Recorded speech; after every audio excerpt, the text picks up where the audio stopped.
இந்த நாள் வரை வண்டியை விடவில்லை. வண்டியை விடாம நாள் கணக்கா சுத்திக்கிட்டு இருக்கா.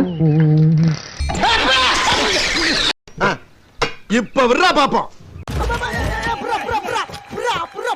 புல்லு கட்டே தூக்க முடியாத ஆளுக்கு புல்லட் எதுக்கு? ஏமோ யாருமா வீட்டுல வாமா வெளியே ஏமோ வாரியா புல்ட்டு சொல்ல கொண்டு வரவா. எவ்வளவு நேரம் கட்டிட்டு இருக்கிறது?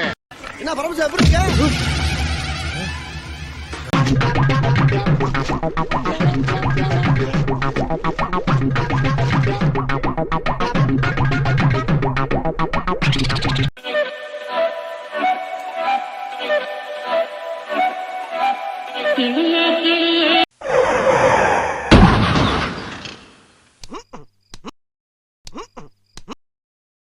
எங்க?